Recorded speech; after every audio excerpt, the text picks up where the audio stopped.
Bonjour à tous, de la lumière pour Cinémaniacs. Aujourd'hui, je reçois Louis Charret, qui a eu la chance, je dis la chance parce que je suis un fan de Marvel. Si comme moi, vous êtes un fan de Marvel, on va parler de Captain America, Brave New World, tout de suite après l'intro.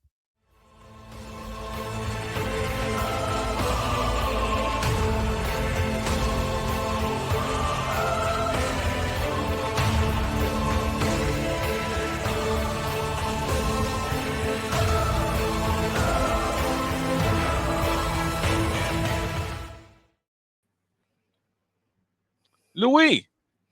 Bon matin tout le monde. Ouais, bon matin. À noter qu'on n'est pas en direct. On enregistre parce qu'il y a un embargo. On est présentement en soirée, le mercredi soir. Toi, tu as vu le film il y a quelques heures en matinée. L'embargo est jusqu'à minuit ce soir.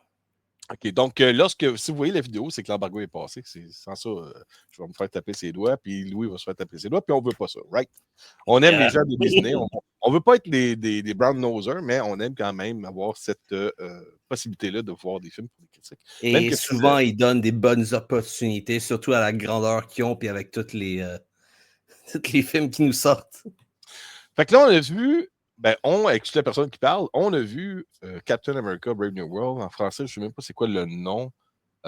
Mais tu vas nous parler. Moi, ce que je veux savoir, il y a plein des choses plein des questions que je vais vous poser. Vas-y, fort.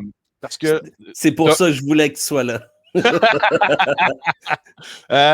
sais, comme, c'était quoi tes attentes? Est-ce que ça allait répondre à tes attentes? Qu'est-ce que tu as besoin de regarder pour comprendre ce film-là?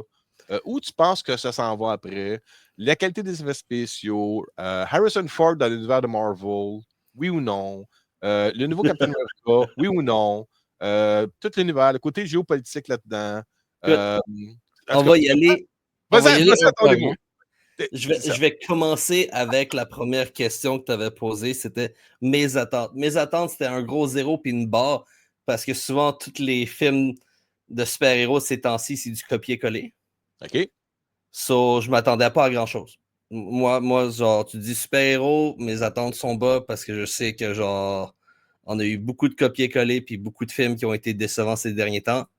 Tu étais déçu le dernier de Marvel qui était de Sony avec Craven the Hunter. Yeah. Donc là, ta barre était basse. La base, le plancher sous Laster. C'est ça, ouais. Yeah. Ensuite, ta deuxième question, c'était. T'as tellement dit toutes tes questions en même temps. OK, tes attentes, qu'est-ce qu'il faut que tu aies vu pour voir, pour peut-être comprendre? Okay. Parce que Marvel ne veut pas, c'est connecté avec les séries sur Disney+, c'est connecté avec les 34 autres films, c'est connecté aussi un peu, l'inspiration vient souvent des comics, de Marvel Comics. Il y a tout ça, parce qu'on voit des affiches, on voit beaucoup de Red Hulk là-dessus. Il faudrait expliquer ce qu'est Red Hulk aussi. Il ne faut pas se parler, hein, on ne veut pas de divulgation ici. So, ce que tu veux, most likely, avoir vu pour rentrer dans le film correctement, c'est The Incredible Hulk. Okay. Parce que ça revient beaucoup à ce qui s'est passé dans le film. OK. Tu veux aussi... Puis en même temps, il devient canon dans le nouvel univers qui sort. So, grâce à ce film-là, il revient dans la canon. Ouais. Parce qu'on a eu des reboots. Ouais, c'est vrai. Ouais, c'est vrai que c'était Edward Norton. Puis on a eu des changements de Hulk. Mais maintenant, vu qu'il prend lui comme base pour continuer, maintenant, il vient de rentrer dans dans la nouvelle ligne canon. Tu vas vouloir. Si jamais vous avez 3 heures à perdre, tu parles de ça. Les Éternels. OK. Si vous avez 2-3 heures à perdre et que vous avez peut-être la misère à ça, vous endormir. Tu veux rire? Louis? Vas-y fort. Je l'ai acheté, hein, mais gars, il est encore enveloppé. Oh, j'en doute aucunement. J'en doute aucunement. OK, puis je vais prendre un pas en avant toi. J'imagine que ce serait idéal aussi d'avoir regardé Falcon and Winter Soldier pour voir la transition de Sam Wilson joué par Anthony Mackie pour le nouveau Captain America, right? Yeah. Peut-être, si vous regardez peut-être le dernier Black Panther ou celui d'avant. Ça peut vous mettre aussi dans le bain. Ça peut vous donner quand même une petite idée de ce qui pourrait s'en venir. Parce qu'avec ce film-là, on est revenu un petit peu plus à un film de super-héros qui est groundé un petit peu. So, c'est moins des guerres intergalactiques, c'est plus genre homebound. C'est plus autour d'ici, ce qui se passe. Puis, sérieusement, j'ai été surpris à quel point ils ont essayé de couvrir toute leur base en expliquant sans être trop lourd avec les explications. So, c'est pas tant un spoiler, mais parce qu'on le voit quand même dans les bandes annonces, son nouveau suit. Ouais. Ok, c'est un upgrade de ce qu'il y avait à la fin de la saison de Falcon Winter Soldier. Oh oui. Son nouveau suit a des nouvelles, des nouveaux gadgets, on va dire, puis tout ça. Ouais. Et l'explication qu'il nous donne, un rapport et genre est parfaitement expliqué en une phrase, même pas. C'est littéralement juste une réaction. Ah, ok. C'est tout ce qu'il nous faut. Est-ce qu'on met finalement, parce que là, je te pose la question, encore là, je veux rien divulgacher à quoi que ce soit. Aucun. J'ai pas vu le film, là. Mais est-ce qu'au moins, parce qu'on le voit dans la bande-annonce, l'être qui sort de la Terre à la fin de Eternals, est-ce qu'on. C'est dans la bande-annonce qui compte, là. Oui. Ça fait 4 ans déjà, là. On le voit. Ça, là, ouais. Puis c'est quand même un big thing dans le film. C'est quand même quelque chose de gros pour le film. Ouais. Sans trop en dire, là, ça a quand même une importance solide dans le film. OK. Et pourrais-tu dire que, vu encore une fois, il le mentionne dans les bandes annonces, l'arrivée de l'adamantium aussi, qui, pour les tripeux de comics, on sait tous que l'adamantium, c'est le métal qui est indestructible, c'est ça qui recouvre les os de Wolverine et d'autres personnages. Ça, c'est tout connecté là-dedans, c'est ça. Donc, autrement dit, c'est l'avenir du MCU part de là pour ça. Là. Est-ce que je devrais faire un minor spoiler? Non, OK, direct. OK. On va rester à t'as aimé le film. On va juste ne pas faire de minor spoiler. OK, correct. Mais en fait, je pense qu'il en parle dans la bande-annonce, d'où ça vient l'adamantium. Ben, ils disent pas d'où ça vient, mais moi, mon interprétation à moi, c'est un peu cultivé à partir des restes de cet être-là qui ressort de la Terre. Mais je veux pas que tu me répondes, c'est ça l'affaire. OK, ouais. J'étais pas sûr s'il le disait dans la bande-annonce. Mais bon, ouais. On va juste continuer. Yeah. Le film en tant que tel, si on parle de côté histoire, l'histoire, est-ce qu'elle est, sans dire c'est quoi l'histoire, est-ce qu'elle est intéressante? L'histoire, elle a, comme tout film, quelques petites longueurs ici et là, mais c'est rien de trop plate, disons. Parce que c'est vu qu'on est groundé un petit peu plus, c'est moins des war talk, on va dire. Genre, c'est parfois, ils sont obligés d'avoir des discussions pour faire avancer. Ouais. Puis on n'est pas avec Asgard, on n'est pas avec les gardiens de la galaxie, c'est pas ça. Là. Yeah. Il va y avoir un petit peu de blabla qui va rendre certaines scènes un petit peu plus longues, mais c'est rien d'impassable. OK. Qualité visuelle.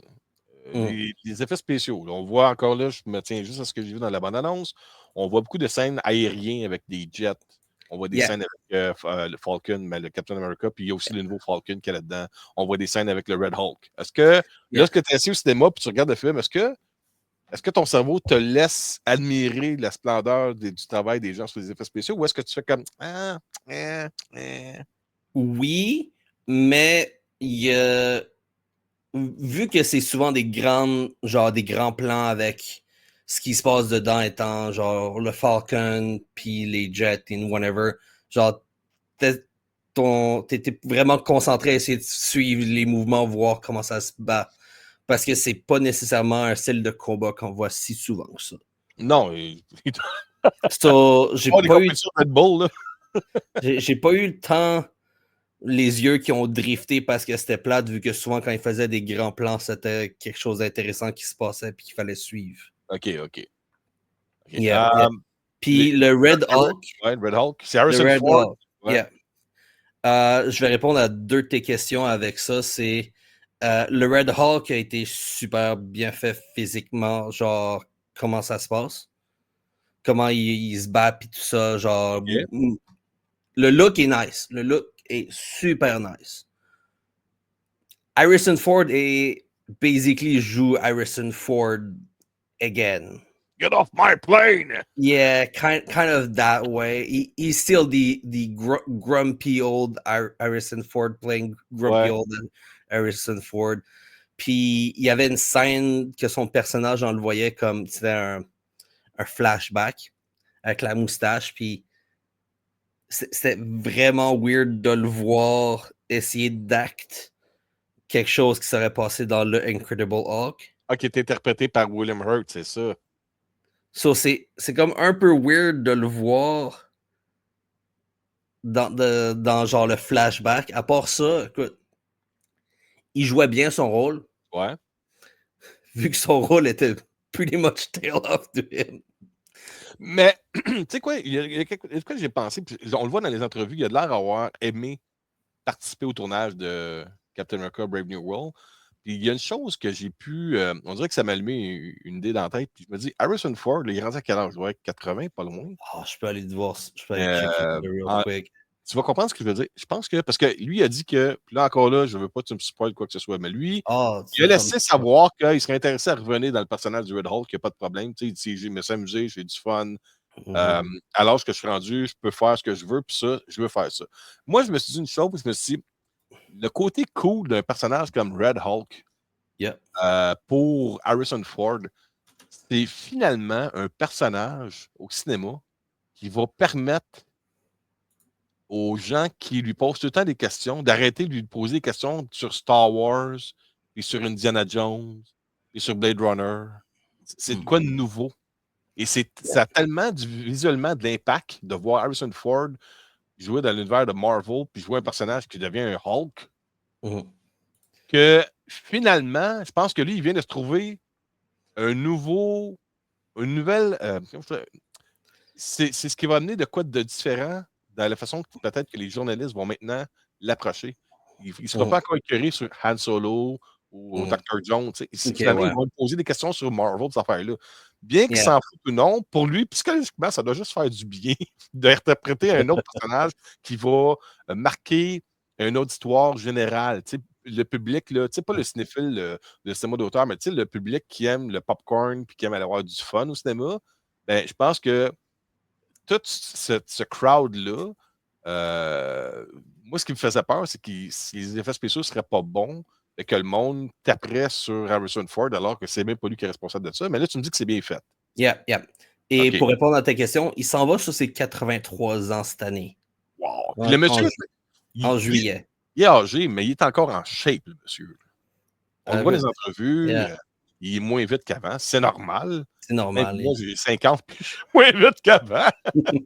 Mais, ouais, tu sais, comme on rêverait tous d'avoir sa forme physique à 83 ans. Mais une chose qu'il faut garder en tête quand on va voir le film, c'est que le film n'est pas prioritairement et majoritairement à propos de Red Hulk. Ça, je peux le dire, ce n'est pas nécessairement le gros point tournant, genre, tu sais, comme Thanos c'était. Ce n'est pas ça. OK. Non, c'est juste que c'est un bel outil de marketing d'avoir la face d'Harrison Ford en Hulk dans les publicités. Ça fait vendre des billets, ça. Puis parce qu'Harrison Ford va chercher plusieurs générations de cinéphiles. Ils vont chercher mes parents, ils vont chercher moi, ils vont chercher mes enfants, ils vont chercher. Tout le monde a Harrison Ford dans un personnage important depuis des décennies. Là.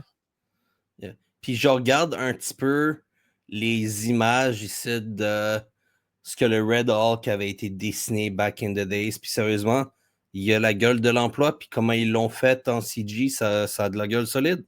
Puis en même temps, ils ont réussi à garder les traits d'Harrison Ford en Hulk. Tu reconnais Harrison Ford? Ouais. Ah, même, ouais. Okay.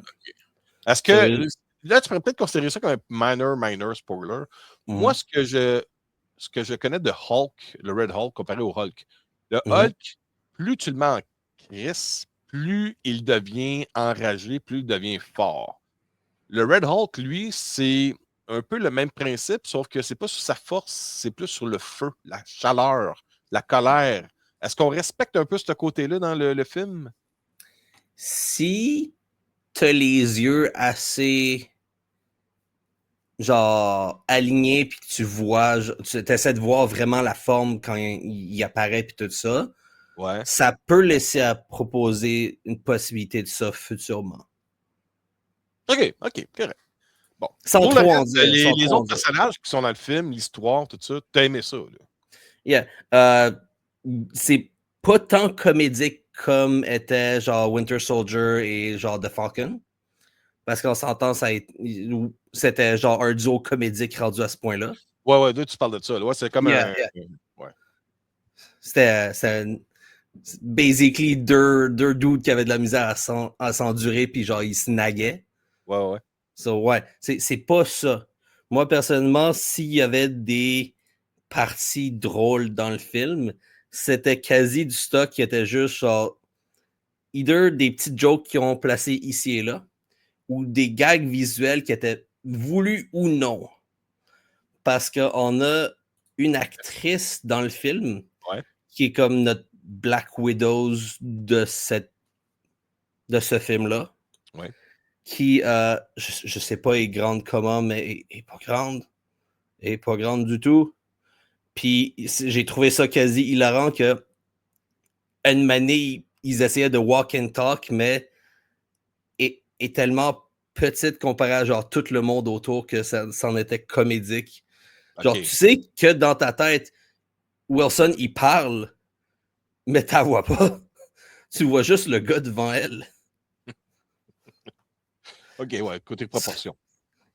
So, j'étais comme, sure, elle fait bien son rôle, puis genre, elle a possiblement comment je pourrais dire ça, la shape pour faire ce qu'il était supposé faire, puis tout ça. Mais c'était quand même comédique, genre, peut-être sans le vouloir. OK. Je ne vais pas étirer ça trop longtemps parce que c'est une critique. C'est pas comme quand Oh, on fait aucun une trouble, d'une aucun heure, trouble. mais OK. Pour conclure, Mhm, deux questions. Est-ce que tu recommanderais ce film-là? Pour mhm. qui en passant? Là? Est-ce que c'est juste pour les fans de Marvel ou n'importe qui va avoir un bon divertissement pendant 2 heures au cinéma? Et deuxième question, Mhm. est-ce que ça élève un peu ton anticipation pour ce qui s'en vient avec Marvel Studios, c'est-à-dire Thunderbolts, Fantastic Four, First Steps, ainsi de suite, ainsi de suite, ainsi de suite. Est-ce que ce film-là te fait au moins dire OK, des correct course, ils se remettent un peu dans le bon chemin? Fait que c'est ça. Est-ce que tu recommanderais ce film-là et est-ce que tu penses que ça s'en va dans la bonne direction? À la première question, oui.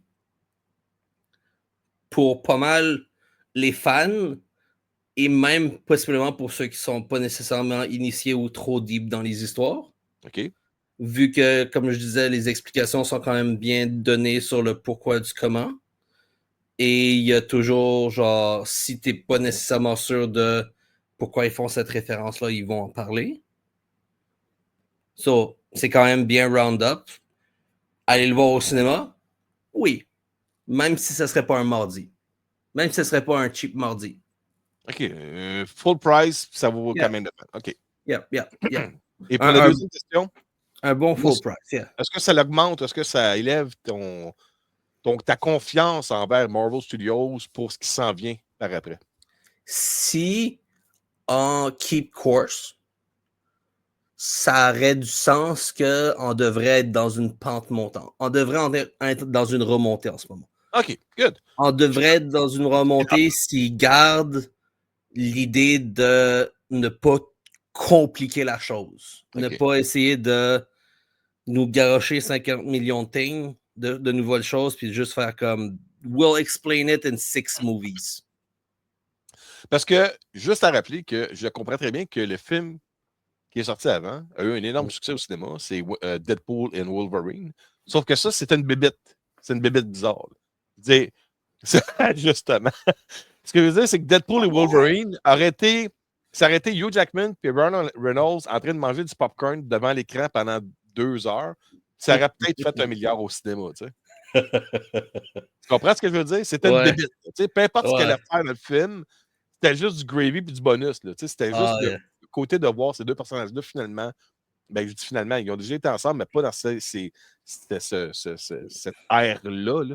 De revoir Hugh Jackman revenir, puis de porter le costume jaune, de revoir Deadpool, mais là, c'est pas comme dans le film de X-Men Origin qui peut pas parler, puis que c'est weird. Là. C'était une bébite. Ça a eu un succès mondial débile. Je pense que ça a fait 1,3 milliard. C'est pas tous les films qui vont faire ça. Mais prends en compte, ils ont encore une fois essayé de faire un petit peu un retour aux sources. Ils ont essayé de se rapprocher encore des comics. On dirait que pour some reason, quand ils reviennent d'un comics, ça a du sens. Ouais. Faut pas tout voyant comment Fantastic Four, les premiers pas ont été présentés, j'ai l'impression qu'ils ont fait la même chose, puis que ça va être avoir de l'allure. Écoute, moi, là, tu sais, les gens qui me connaissent le savent, j'adore ma franchise préférée depuis que je suis jeune, c'est Transformers. Je dirais que ma deuxième franchise la plus aimée de mon côté, c'est Marvel.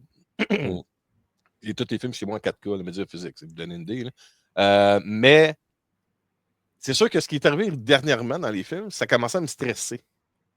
Je peux comprendre. Je suis pas imbécile. Je le voyais, le niveau de qualité, ça commençait à laisser tomber. Puis, c'est pas juste parce que c'est Marvel.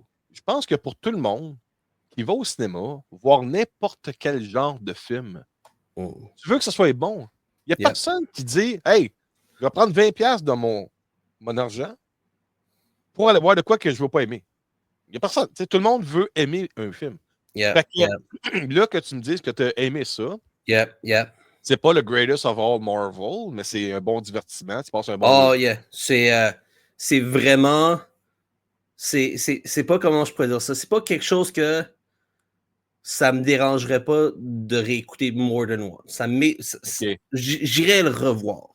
Ou du moins, je prendrais le temps de genre m'asseoir puis de le montrer à quelqu'un d'autre. Bon. Ça, c'est de la musique à mon cœur. Toi, je suis sûr que tu vas courir après le 4K. Non, mais c'est sûr. Même avant d'avoir le vu, je sais que tu vas aller le chercher. J'ai le 4K de Eternals. Je les ai toutes. Mais en même temps, je suis pogné avec le problème, justement, que vu que je les ai toutes, même les films qui sont reconnus pour être mauvais, ben, je les achète pareil pour Complete Series. Donc, c'est parce que récemment, on a eu les bandes annonces pour The Fantastic Four First Steps. Et on vient d'avoir, avec le Super Bowl 59, on a eu la bande annonce pour Thunderbolts. Puis tu sais quoi? I'm hyped. Je capote. Est-ce que 2025 va être notre année? Non, mais parce que, vu que les gamins commencé comme de la merde. C'est parce que, oui. J'ai hâte de... Moi, je vais voir le film dans quelques heures. Là. Et puis, non, c'est ça, mais c'est parce que ce qui laisse présager dans ce qui s'en vient avec Thunderbolts, avec Sentry, puis les autres, et puis ce que j'ai vu dans l'univers parallèle avec les Fantastic Four First Steps, je deviens gaga. Parce que je suis déjà en train, de mon côté, de dire ça doit être ça, parce qu'ils vont faire ça, ils vont peut-être faire ça. Puis là, tu commences à faire de l'analogie, du calcul.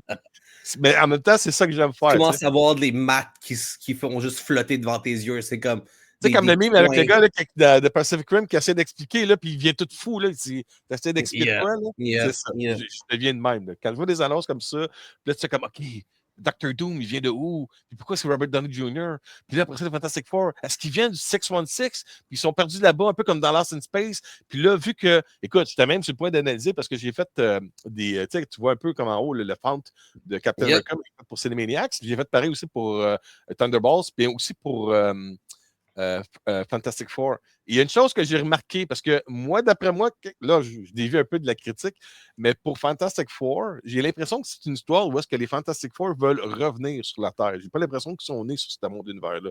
Un peu comme Lost in Space. Ils sont perdus et ils veulent retrouver le chemin. Et la chose qui m'a fait poser encore plus de questions, tu sais, la théorie du complot, là, le font utilisé pour écrire First Steps. Est-ce que tu sais c'est quel font, ça? Non, je n'ai pas été aussi deep que ça. OK, c'est vrai que c'est du deep cut, là. Ça, c'est la font de Battlestar Galactica. Battlestar Galactica, c'est un vaisseau qui voulait retrouver la Terre. Tu sais de quoi je parle, Battlestar Galactica? Yeah. OK. Mais le font de Battlestar Galactica, c'est ce qui est utilisé pour First Steps. Why? C'est pas le même font qui est utilisé pour Fantastic Four. Là. Sur Macross, c'est écrit Fantastic Four, puis en dessous, c'est écrit First Step dans un autre font. Et ça, c'est la fente de Battlestar Galactica. Puis, y a-t-il un rapport au fait qu'ils ont utilisé un lettrage qui sert un peu à une histoire qui voulait retrouver le chemin de la maison? On va aller voir ça. Ça, c'est du deep cut. Mais oui, là, c'est autre chose. On en reparlera au pire, mec, on voit les films de Fantastic Four et puis Thunderbolts. Parce qu'il y a beaucoup de choses, je pense, à découvrir. Là. Moi, j'ai l'impression que ça va dans une bonne direction. Là. Puis là, tu m'as hypé pour Captain Recovery New World. Tu m'as hypé. Et jamais les gens de Disney regardent ta critique, là, ils vont dire Denis, il est malade. Écoute, c'est l'une des raisons pourquoi j'ai littéralement fait Get over here! Puis genre, arrive ici, on va parler de ce que t'aimes. On va faire ça en 10 minutes, mais ça a pris presque une demi-heure. OK, Louis, on va arrêter là-dessus parce que c'est supposé être juste une petite critique. Je ne veux pas trop te déranger. Moi, j'ai d'autres choses à faire en plus. Aucun dérangement. Parce que c'est sûr qu'un show de même, je pourrais faire ça 3 heures si tu sais. On pourrait faire 3 heures, ça ne me dérangerait même pas. Mais on va rester là. Je te remercie beaucoup, beaucoup, beaucoup d'avoir pris le temps d'être déplacé pour aller voir le film. Plaisir. Et je remercie aussi les gens de Walt Disney Canada, Walt Disney Québec, qui t'ont permis d'aller voir le film en avant-première pour pouvoir en parler. C'est moi qui devrais les remercier rendu à ce point-là. Merci de m'avoir envoyé là-bas. Merci de m'avoir permis de voir ce film-là. J'adore ça que tu dis ça. All right, Louis, je te laisse là-dessus. Passe une bonne soirée. J'espère que tout le monde aura du fun. Il y aura toujours des haters qui s'amusent tout le temps à haïr les mondes qui trippent sur Marvel. Triste à eux. So bad. Moi, j'aime ça. Toi, t'as l'air d'avoir aimé ça. On a eu du fun. All right. On a du fun. OK. Bye bye, Louis. Merci beaucoup encore à Disney. Long live Marvel. OK. Bye bye.